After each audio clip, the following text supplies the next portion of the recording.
Selamat pagi anak-anakku sekalian yang saya cintai dan saya banggakan. Bagaimana kabarnya? Baik-baik semuanya. Selamat ya atas kenaikan anak-anak yang kelas 8 ke kelas 9. Dan selamat juga kepada anak-anak yang diterima di SMP Negeri 3 Turi pada tahun ajaran 2020-2021. Pada pagi hari ini, saya akan menyampaikan sosialisasi rancangan penilaian dan pemetaan KD di masa COVID. Nah, mata pelajaran yang saya ajarkan yaitu IPA atau Ilmu Pengetahuan Alam di Sekolah SMP Negeri 3 Turi pada tahun ajaran 2020-2021. Nah, ruang lingkup penilaiannya berdasarkan Peraturan Menteri Pendidikan dan Kebudayaan Nomor 23 Tahun 2016 tentang Standar Penilaian Pendidikan. Penilaian prestasi peserta didik meliputi penilaian KI 1 atau kompetensi inti 1 atau sikap spiritual, kompetensi inti 2 atau sikap sosial, kompetensi inti 3 atau pengetahuan, dan kompetensi inti 4 atau keterampilan. Batasan-batasan untuk kompetensi inti yang satu yaitu nilai-nilainya menghargai dan menghayati ajaran agama yang dianutnya. 2. Menunjukkan perilaku jujur, disiplin, tanggung jawab, peduli, atau toleransi gotong royong. Santun percaya diri dalam berinteraksi secara efektif dengan lingkungan sosial dan alam dalam jangkauan pergaulan dan keberadaannya. 3. Memahami pengetahuan faktual atau konseptual dan prosedural. Berdasarkan rasa ingin tahunya tentang ilmu pengetahuan teknologi, seni budaya terkait fenomena dan kejadian tampak mata. Nilai yang keempat yaitu mencoba mengolah dan menyaji dalam ranah konkret atau menggunakan mengurai, merangkai, memodifikasi, dan membuat ranah abstrak dalam arti yaitu menulis, membaca, menghitung, menggambar, dan mengarang sesuai dengan yang dipelajari di sekolah dan sumber lain yang sama. Kita lanjutkan pada di sini penilaian yang akan kita ukur meliputi tugas terstruktur, tugas tidak terstruktur, ulangan harian atau penilaian harian, ulangan tengah semester atau penilaian tengah semester, ulangan akhir semester, penilaian akhir semester, atau ulangan kenaikan kelas. Dan juga penilaian untuk observasi, penilaian diri, penilaian antar teman, dan jurnal. Nah, pada semua kompetensi inti akan kita nilai berdasarkan prestasi masing-masing peserta didik. Kita lihat teknik dan bentuk dan materi penilaian. Bahwa soal penilaian diambil dari atau sesuai dengan materi pembelajaran yang terdiri dari 1 KD atau beberapa KD atau lebih. Informasi lebih rinci disampaikan pada waktu akan mempelajari setiap KI atau setiap KD yang diambil dari poin penilaian terdapat pada silabus dan RPP. Baik anak-anakku sekalian yang saya cintai, Bapak akan menyampaikan teknik penilaian maupun bentuk penilaian.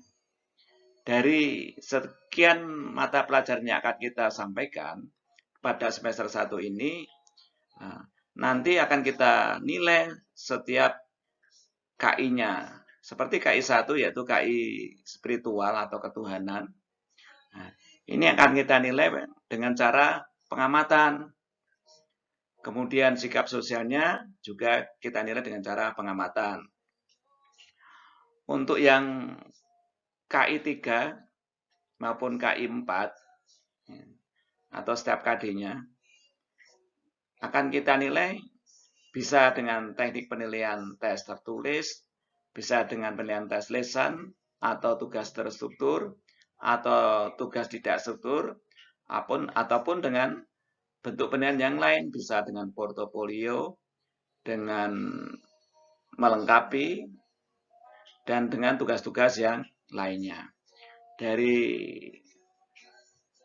setiap semesternya nanti akan kita tayangkan berapa KD yang akan kita pelajari untuk setiap satu semester. Kita lanjutkan tentang ulangan harian, bahwa ulangan harian akan kita lakukan setelah Bapak guru mengajarkan beberapa KD, bisa 2 KD ataupun bisa 3 KD. Nanti akan kita sampaikan atau kita beritahukan kapan kita akan melakukan ulangan harian.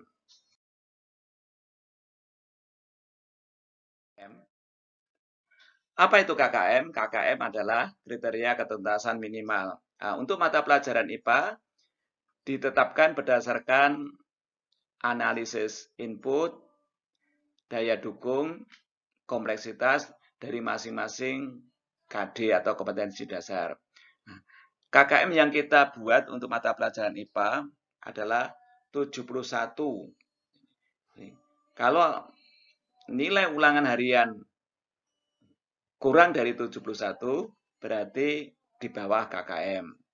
Nah, kalau ulangan harian di atas 71, ya, itu artinya anak-anak sudah tercapai kemampuan atau prestasi belajarnya. Sekali lagi saya tegaskan bahwa untuk mata pelajaran IPA, KKM-nya adalah 71.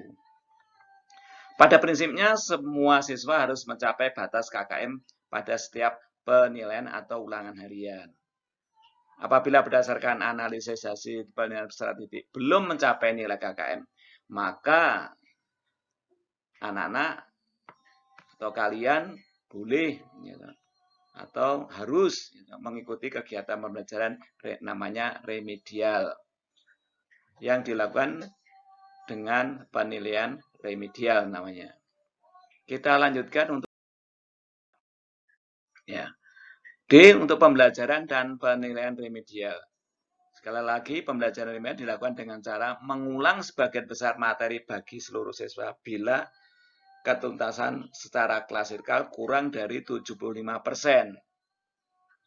Bila ketuntasan klasikal mencapai lebih besar daripada 75%, maka pembelajaran ulang diberikan secara individual dalam bentuk konsultasi atau pemberian tugas dan lain-lain, dilaksanakan di dalam maupun di luar jam pembelajaran.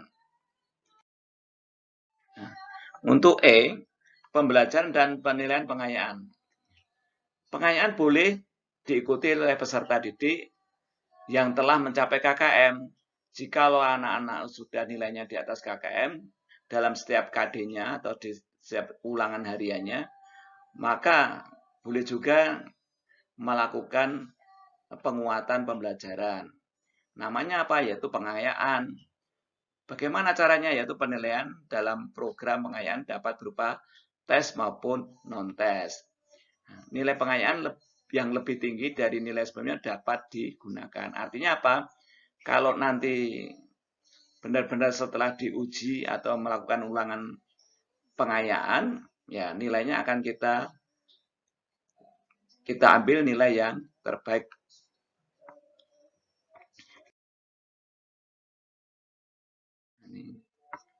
Nah, rancangan penilaian ini sudah disampaikan kepada siswa. Artinya apa? Kita buat kesepakatan ya atau saya sampaikan bahwa rancangan penilaian sudah saya sosialisasikan di semester 1 ini dan disaksikan oleh ketua kelas masing-masing. Jadi saya minta nanti perwakilan masing-masing kelas 7A atau 7B atau 7C atau 7D menandatangani hasil dari sosialisasi yang saya sampaikan pada pagi hari ini, yaitu tanggal Juli tahun 2020. Pada tayangan berikutnya ini, anak-anak akan kita melihat, terutama anak-anak yang kelas 7, bahwa KD 3.1 atau pengetahuan, yaitu menerapkan konsep pengukuran berbagai besaran menggunakan satuan standar atau baku. 3.2-nya menyajikan data hasil pengukuran dengan alat ukur yang sesuai pada diri sendiri, makhluk hidup lain, dan benda-benda di sekitar dengan menggunakan satuan tak baku dan satuan baku.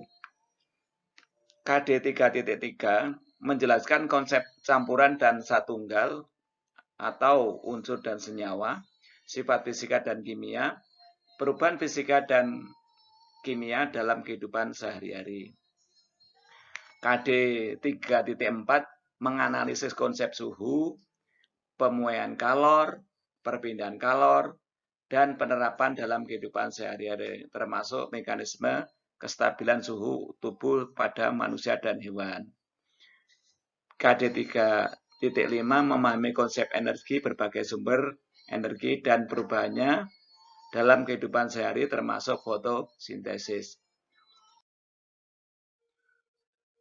Berikutnya untuk KD keterampilan 4.1 menyajikan data hasil pengukuran dengan alat ukur yang sesuai pada diri sendiri, makhluk hidup lain, dan benda-benda di sekitar dengan menggunakan satuan tak baku dan satuan baku. 4.2 menyajikan hasil pengklasifikasian makhluk hidup dan benda di lingkungan sekitar berdasarkan karakteristik yang dianut. KD 4.3 menyajikan hasil penyelidikan atau karya tentang sifat larutan, perubahan fisika, dan perubahan kimia atau pemisahan campuran. Berikutnya untuk anak-anak yang kelas 9, yaitu KD pengetahuan atau 3.1-nya menghubungkan sistem reproduksi pada manusia dan gangguan pada sistem reproduksi dengan penerapan pola hidup yang menunjang kesehatan reproduksi. 3.2 menganalisis sistem perkembangan biak pada tumbuhan dan hewan. KD 3.3 menerapkan konsep pewarisan sifat dalam pemulihan dan kelangsungan makhluk hidup. 3.4 menjelaskan konsep listrik statis dan gejalanya dalam kehidupan sehari-hari, termasuk kelistrikan pada sistem saraf dan hewan yang mengandung listrik. KD 3.5 menerapkan konsep rangkaian listrik, energi dan daya listrik, sumber energi listrik termasuk sumber energi listrik alternatif, serta berbagai upaya menghemat energi listrik. Selanjutnya, untuk kompetensi dasar keterampilan, yaitu 4.1 sampai dengan 4.5, menyajikan hasil penelusuran informasi dari berbagai sumber terkait kesehatan dan upaya mencegah gangguan pada organ reproduksi. 4.2 menyajikan karya hasil perkembangbiakan pada tumbuhan. 4.3 menyajikan hasil penelusuran informasi dari berbagai sumber terkait tentang tanaman dan hewan hasil pemulihan. 4.4 menyajikan hasil pengamatan tentang gejala listrik statis dalam kehidupan sehari-hari. 4.5 menyajikan hasil rancangan dan pengukuran berbagai rangkaian listrik. Demikian yang saya sampaikan pada kesempatan pagi hari ini, baik untuk anak-anak kelas 7 maupun kelas 9. Assalamualaikum warahmatullahi wabarakatuh. Salam sejahtera.